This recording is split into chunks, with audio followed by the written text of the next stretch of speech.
สบายดีพี่น้องชาวเน็ต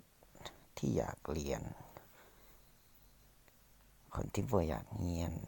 ก็บ่ต้องเบิ่งเด้อไผที่อยากเรียนก็เบิ่งได้เนาะไผที่อยากใช้แต่มันบ่มีแบบบ่มีคอมพิวเตอร์นะมันมีโทรศัพท์เนาะที่เรียนแล้วใช้โทรศัพท์ช่วยในการเรียนช่วยในการเรียนโอเคใช้โทรศัพท์ช่วยในการเรียนนี่วันนี้จะมาสอนการใช้ Microsoft ในMicrosoft Office ในโทรศัพท์นะมาเบิ่งใช้ Microsoft Office ในโทรศัพท์สามารถเขียนบทต่างๆนะบทบัตรใบสั่งบัตรใบแบบบทโครงการก็ได้นะนี่คือเราเข้าไปใน App Store หรือใน Play Store ใน Play Store นะไปหาคำว่า Word หรือ Microsoft MS Office โอเค MS Office นี่ออกแล้วล่ะ Microsoft Office นี่เอาตัวใดก็ได้นะตัวใดก็ได้แต่ทั้งเราจะเลือกเอาแต่ตัวไหนตัวใดที่แบบใช้ได้หรือใช้ได้คักคือตัวนี้คือการPolaris Office ตัวนี้มันก็ได้ดีนะแต่ว่ามันมีข้อเสียอยู่ว่า copy ตัวหนังสือจากอินเทอร์เน็ตเข้ามาพัดในนี้บ่ได้เนาะเอาตัวนี้ล่ะตัว WPS Office บวกPDF ตัวนี้กด install แล้วopen ได้นะกด open ปุ๊บนี่กด open แล้วคราวนี้อยู่ในนี้มันจะมีไฟล์ license มีไฟล์มีเมนู license คือเมนูที่เราเคยลิ้น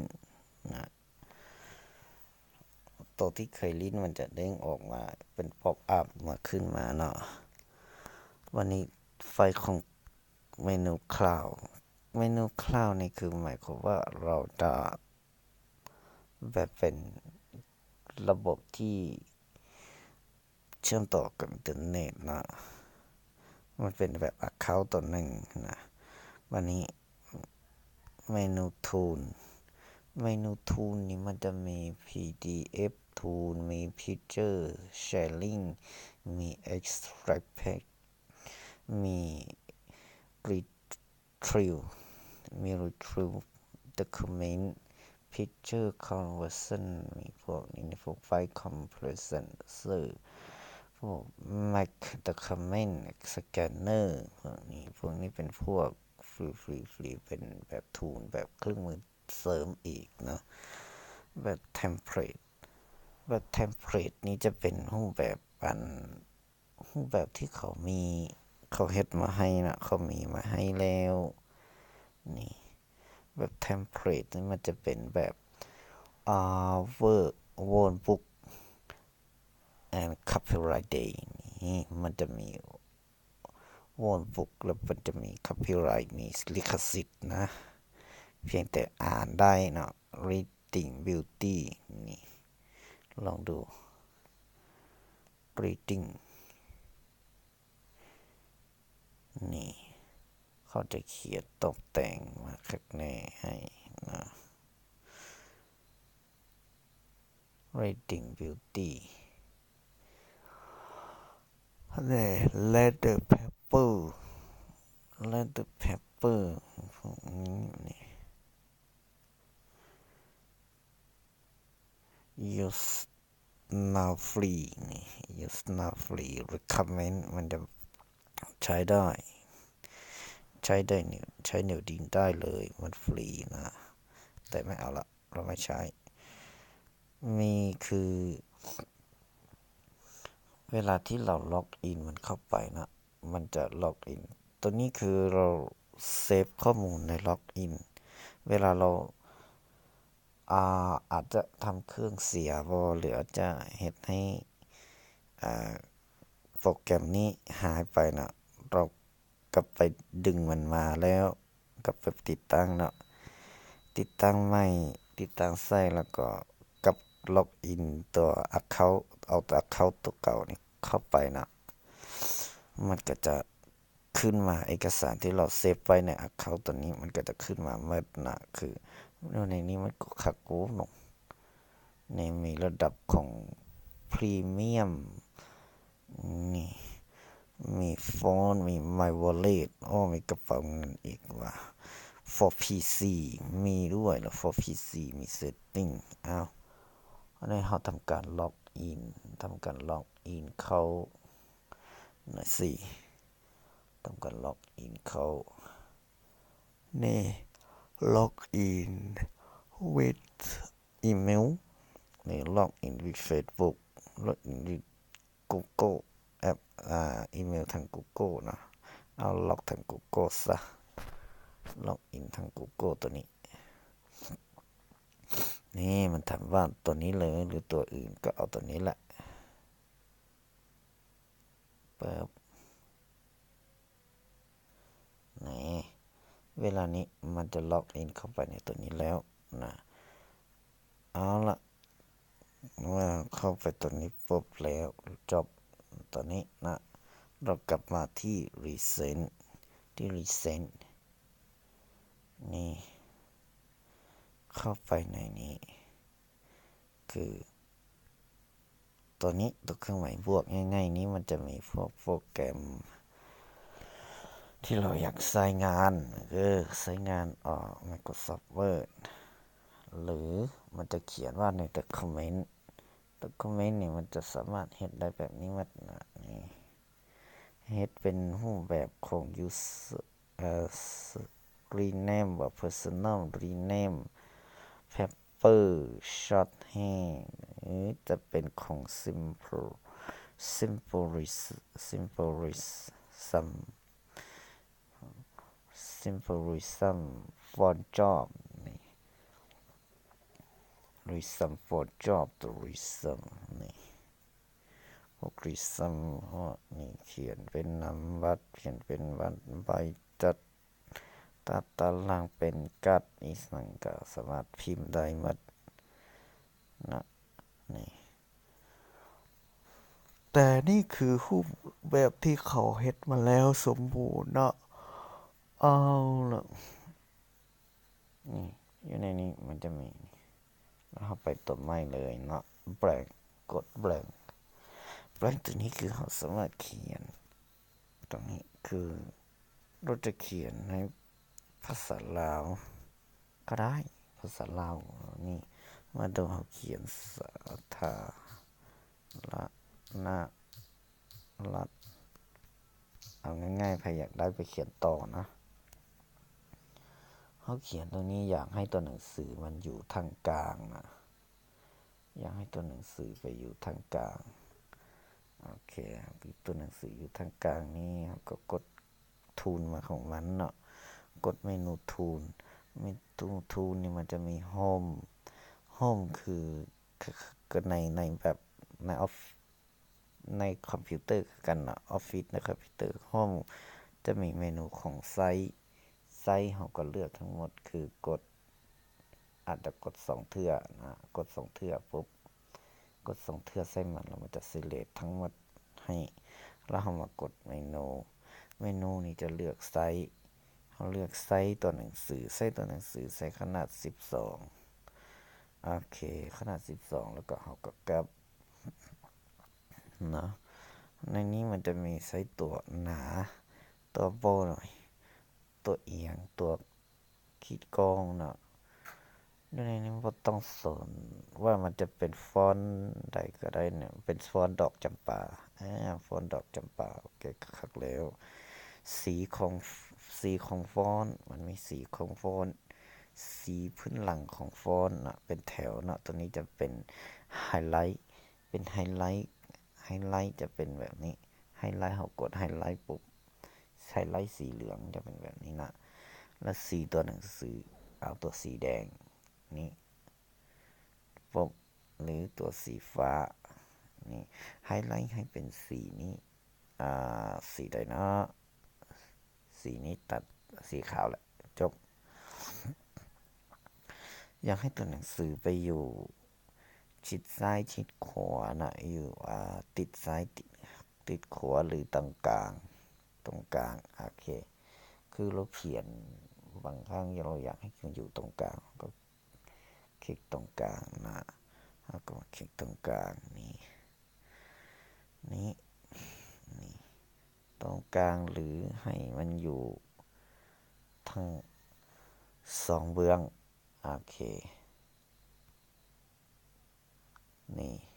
เวลาเรา enter เข้าไปปุ๊บมันก็จะมาเองสันติภาพนะเอกราชปุ๊บเห็นไหมต่อไปเราใช้ซิมบลของมันใช้ซิมบลของมันคือเครื่องหมายต่างๆนะคือดาว1 2 3 4 5ปุ๊บกด enter แล้วอยากให้มันกลับมา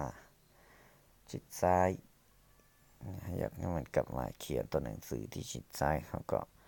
เข้าไปเติมเองคือตรงนี้หรือ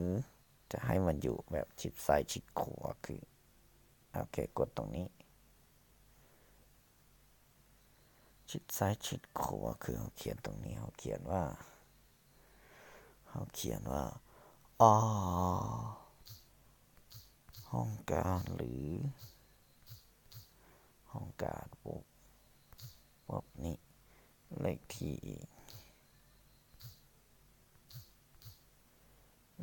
หน่อยเห็นบ่นี่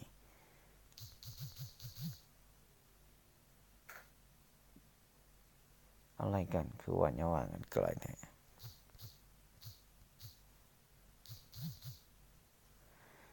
เลขที่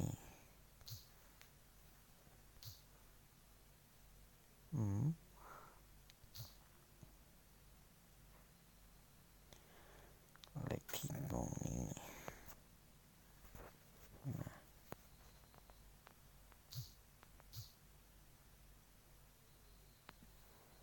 อ๋อ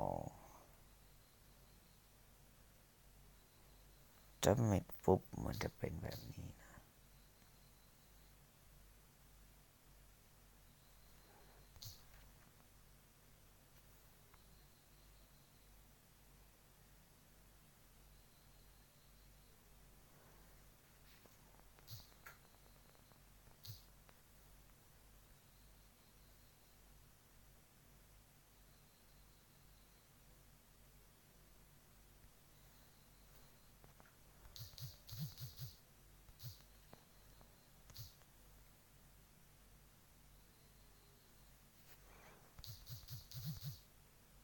เลขที่ตรงนี้เองเนาะคราวนี้เราก็มันจะวางใส่กันแล้ว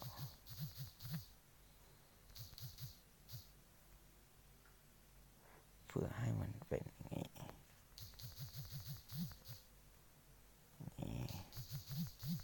ให้มันออกมาสวยๆหน่อย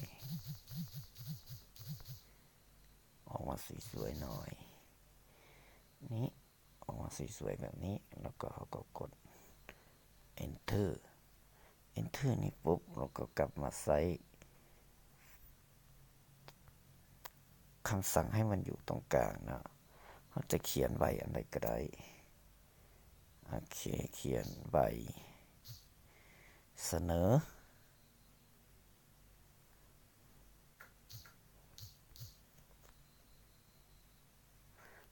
เสนอหน่อย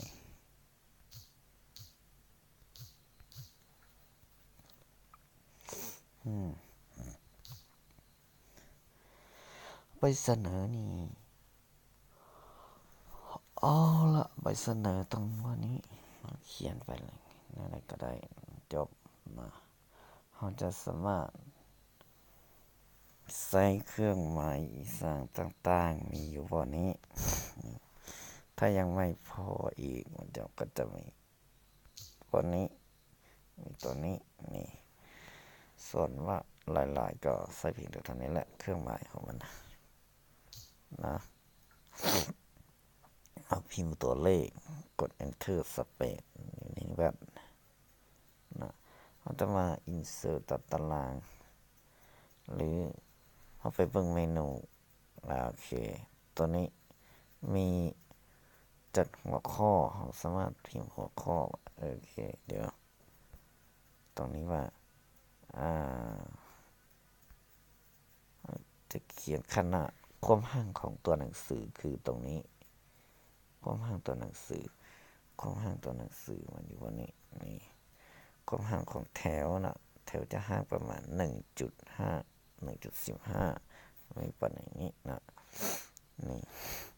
หรือแบบ eccentric คือแบบ multiple คือสามารถมีจุดหรือแบบ eccentric มันจะเป็นตัวเต็มนะ eccentric จะเป็นตัวเต็มโอเคต่อมาคือเราจะใส่เป็นแบบหัวข้อคือหัวข้อแบบอัตโนมัติเนาะเวลาเราเขียนแล้วมันจะเป็นเวลาเราเขียนแล้วเราลงแถวมันจะมีหัวข้อหรือมีขีดหน้าบอกหรือมีตัวโน้ตดำๆไว้ทางหัวแถวนะเอากดวันนี้นี่มันจะขึ้นวันนี้แล้วก็เขียนตัวหนังสือปุ๊บเขียนตัวหนังสือคือเขียนอะไรก็ได้แล้วแต่การเขียนเราจะเขียนปุ๊บจบเขียนได้เนี่ยกด enter ปุ๊บมันจะมีหัวแถวขึ้นมาอีกนะนี่ enter ปุ๊บหลังจากนี้เขาเขียนได้แล้วปุ๊บมานี่เราจะใส่เติมอีกใส่ได้ปะใส่หัวแถวที่เป็นตัวอื่นนี่หัวแถวที่เป็นตัวอื่นอีกกดเข้าไปเบิ่งหัวแถวเป็นตัวอื่นนี่ใส่ตัวเลขหัวแถวก็ได้นี่ใส่ตัวเลขเป็นเลเวลเป็นนัมเบอร์อันนี้เป็นนัมเบอร์เป็นบูเลตตัวนี้ตัวที่เราเขียนที่เป็นบูเลตนะบูเลตเขาจะชื่อบูเลตว่ามันเป็นแค่น็อตดำๆเลยขีดหน้าเท่านั้นนะถ้าเป็นนัมเบอร์จะเป็นเรียงเป็นหัวข้อ1 2 3เนาะเอากดนี่เรียง1 2 3ขึ้นมาเนาะหรือถ้าจะเป็นเลเวลคือมันจะเป็นแบบ1เอากดดูนี่1 2 3 4มันจะเป็นแบบนี้ถ้าเป็นเลเวลปุ๊บแบบนี้นี่ตัวนี้มันจะมา1 2 3ก็เลเวลของมันจะเป็นแบบนี้แหละนะนี่มันเรียงตัวเลขนะเรียงตัวเลขเอาเรียงตัวเลข1 2 3 4นี่ปุ๊บอันนี้คือเราเขียนให้มันเรียงตัวเลขวันนี้มันจะเป็นของ decrease increase continuous พวกนี้พวกเขียนตัวทางลุ่มทางถึงเอาลองเขียนตัวทางถึงหน่อยสิลองเขียนว่าลองเขียนตัวนี้ใช้ตัวหนังสือตัวไหนตัวใดเขียนตัวนี้ปุ๊บเป็นตัวเลขคือเขียนตัวเลข2นี้นี่เห็นป่ะคือเขาเขียนตัวถึงคือเขาอาจจะเขียน เขากดใส่แล้วมันจะเขียนเป็นตัวถึงเนาะนี่ปุ๊บเอามาเขียนว่าเขาจะเขียนว่าตัวเลขเป็น5ขึ้นกำลัง2 5กำลัง2ปุ๊บกดลงมากำลัง2ปุ๊บนี้เขาก็กดสเปซลงต้องไปโฟดมันอีกนะตัวนี้ต้องได้ไปโฟดมันนะมันนะเขียนได้เป็นกำลังต้องได้ไปโฟดมันนะบอสันมันบอได้ปลดมันก่อนปลดมันมาปลดมันว่าปลดม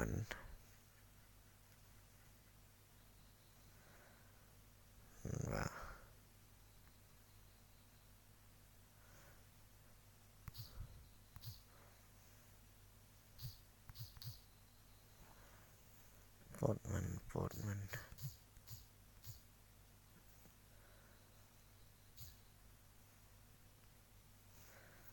เอาละปลดมันหน่อยสิ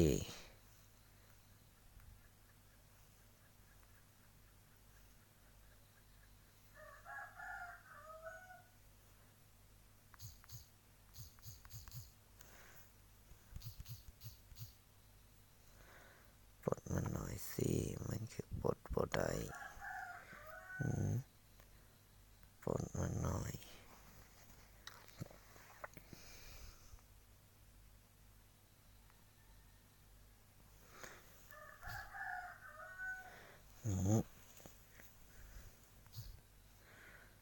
วันนี้เขาเขียนว่าออกซิเจนเขาเขียนออกซิเจนมันก็เขียนออกซิเจนที่มันมีห้อยสองใช่ไหมมันบอกห้อยสองออกซิเจนนี่มันห้อยสองมีเลข2เป็นห้อยคือ2ปุ๊บนี่ในเวิร์ดมันก็เขียนได้หมดแล้วหน้านี่จบนะตอนนี้คอร์ดนี้เขียนตัวกำลังฉันก็มีมัดนี่แล้ววันนี้เอาไปดูเมนูไฟล์นี่มีอันใดนี่เนี่ยเมนูไฟล์จะมีเซฟนะ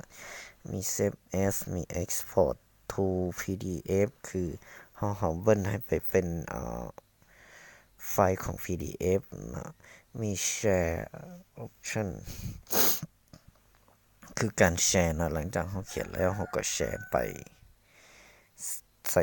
อันใดก็ได้แชร์ไปทางอีเมล WhatsApp Messenger หรือหลายกว่านั้นเซ็นไฟล์ Picture Sharing นี่พวกนี้นะนี่มี Picture Sharing Extract นี่พวกนี้นี่ว่ามี Print อีกมี Print เนี่ยมี1เพจมีไฟล์ Home จะมีนะ Insert มันจะมี insert รูปภาพ insert text box แบบกล่องข้อความนะ text box คือกล่องข้อความรูปอีกสิ่งต่างๆคือเราจะ insert รูปนี้โอเคจะ insert รูปตัวนี้หรือ custom drawing เราจะเลือกเองเลยนี่รูปแบบมันจะมีอยู่สไตล์ที่1จะเป็นแบบนี้สไตล์ที่2จะเป็นแบบนี้นี่ตัวนี้เรากดลงก่อนกด enter เดี๋ยวกด enter ปุ๊บกดนี่กดอีกทีตัวเลขมันจะหายเลยนะถ้าโปรเขียนแล้วกด enter อีกมันจะหายลงไปกดมันเป็นเมนู insert ตัดตารางหน่อย insert box ปุ๊บนี่ดึงขยายใหญ่ได้ขยายใหญ่ได้นี่เอาตัวนี้ลงมานิดนึงนี่มันจะง่ายกว่าในเวิร์ดเวิร์ดนี่ต้องได้จับนี่ตัวนี้มันเลื่อนซ้ายเลื่อนขวานี่หลังจากนี้แล้วจะมีอันใดอีกนี่โรเตทหรือว่า วันนี้ insert โอเควันนี้5 ดาวใส่อีกนี่ว้าวเป็น5 แจนี่เห็นไหมนี่สีมันเนี่ยสีมันจะเอาตัวไหนว่าเขียนตัวหนังสือหมุนนี่ปุ๊บใช้ตัวหนังสือติดสีเลนปุ๊บนะเปิดตรงนี้ปุ๊บเราจะมาใส่สีใส่หูปก็ได้เอาละมันจะมีนี่สีสไตล์แบบสีเขียวแบบสไตล์แบบเส้นเดียวมีสีนี้อันนี้นี้เลยเลือกเองเลือกเขียนเองก็ได้ไปทางรูปนี้เลือกแต้มเองนะนี่ถ้าอยากใส่สีของมันก็ไปที่ไฟล์นี่หรือแชป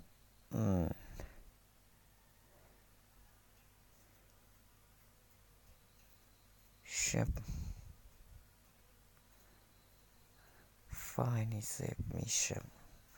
ชปนี้โหลดเต็มอีกอย่างแท็กมีว่า behind tag คือเสริมข้อความใส่ก็ได้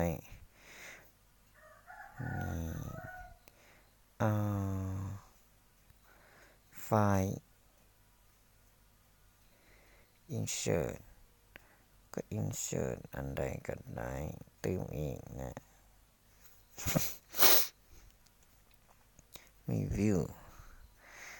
pack background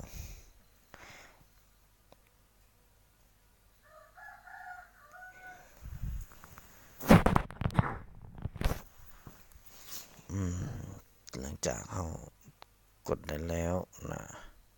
นี่ตัวหนังสือเขายังอยู่ถึงอยากเขียนอยู่ลุ่มปุ๊บกด enter ลงมาโหเขาจะปรับลงน้ำเนาะหลังจากนี้แล้วเขามาเบิ่งต่อไปคือเมนู insert view เขามากด view นี่กด view นะเบิ่ง background มันว่านี่background ใช้ background แบบสีเขียวสีสั่งแล้วแต่นะไปกำหนดเอาเองนี่สีนี้ปุ๊บสีนี้แหละโอเคจึงค่อยบดเจ็บตาปุ๊บวันนี้แล้วต่อมามันจะมีบนภาพนี่โรเตทสกรีนมันเป็นแบบปิ้นแบบเบื้องนี้ลวงตั้งลวงนอนนะวันนี้มันจะมีกำหนดของขนาดเอกสารแบบ stop page นี่มันจะมีแบบpage setup นี่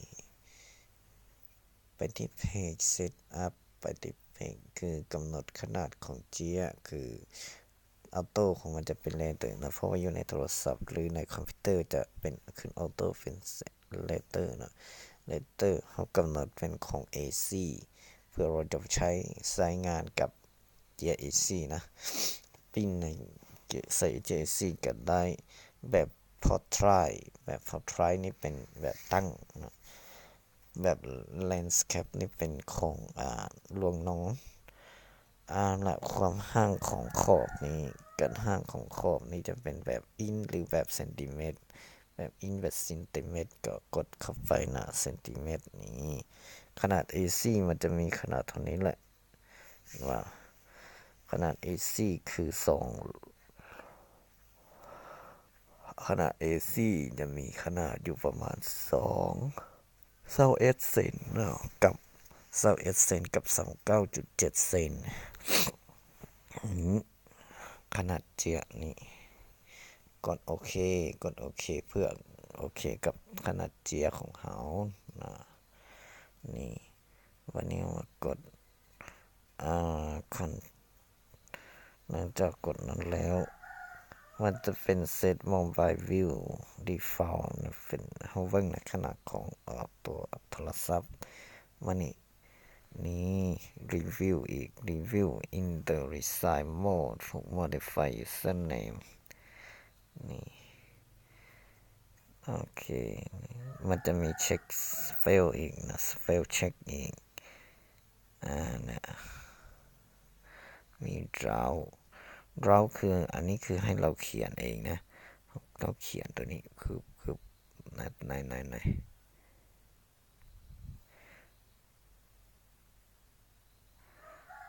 หนวะบอกว่า draw แล้วคือว่าเขียนบ่ได้ use draw นี่มันแบบอัน turn inch off turn inch off คือเราปิดสีหมดเนาะวันนี้ use finger use ใช้นิ้วโอเคเขาใช้นิ้วนะใช้นิ้วเอาละใช้นิ้วนี้เขียนอะไรก็เขียนนี่เห็นบ่อยากเต็มอะไรก็เต็มตุ๊กตาเต็ม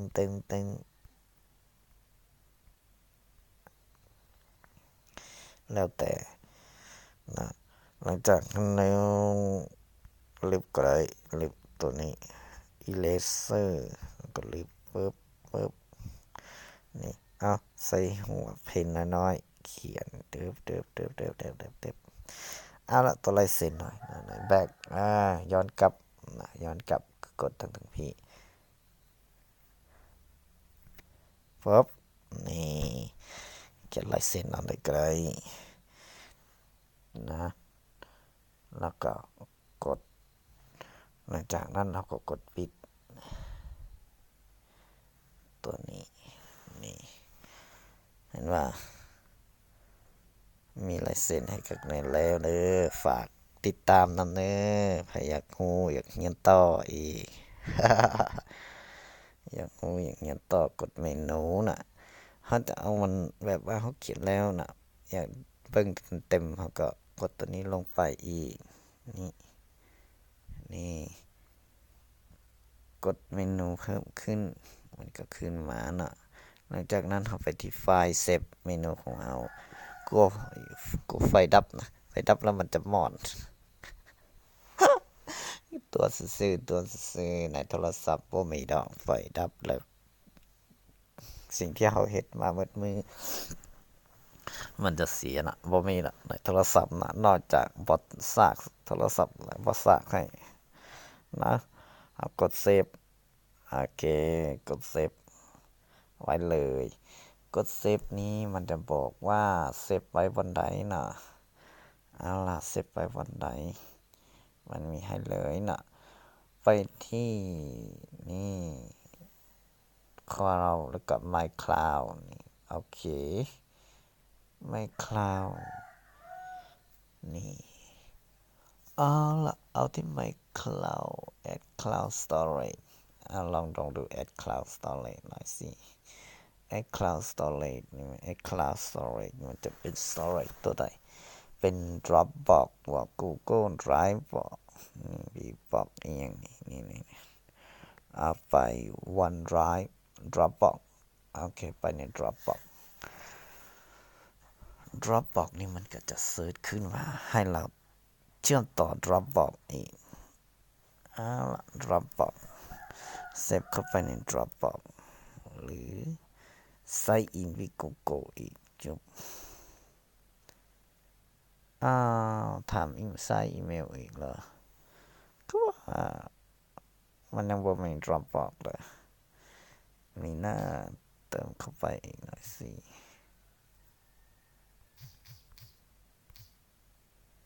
ต่อไปหน่อยรหัสผ่าน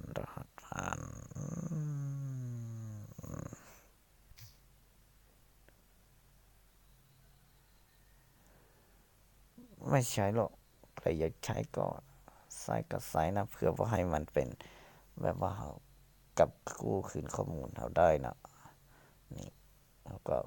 ต่อเข้าไปนะiCloud Storage เอาละในนี้แหละAuto Upload ปุ๊บก็เซฟมันเข้าไปนะเสร็จเข้าไปปุ๊บแล้วก็กดโดนจบนี่กดโดนมันจะเป็นรูปแบบที่ให้เราเบิ่งเฉยๆนะ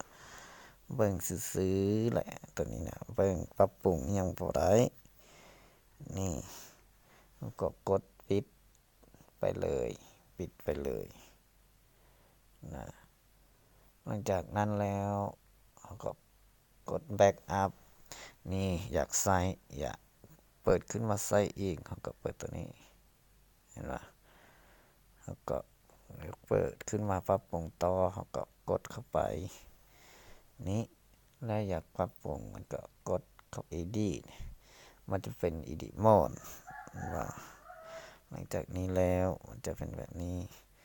คือกดติดตามนะกดให้กด Subscribe ถ้าอยากต่อไปกด Subscribe มาเขียนยังไงก็ได้ไปที่เมนูนี้ตัวนี้เรานี้โอเคกด Subscribe กระดิ่งของมันfinger Subscribe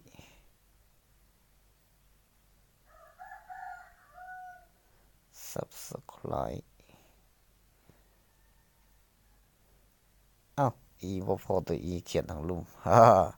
กด Subscribe แล้วก็กดกระดิ่งของมันนะกระดิ่งติ๊งติ๊งกดติ๊งให้มันแน่ให้ผมแน่ไม่ใช่ให้มันให้โทรศัพท์แน่จึงค่อยมีกำลังใจเฮ็ดต่อไปเอาไงแล้วพอซ้ำนี้แหละกดเซฟกดดอนฝากติดตามแน่เด้อจบพบกันใหม่นะ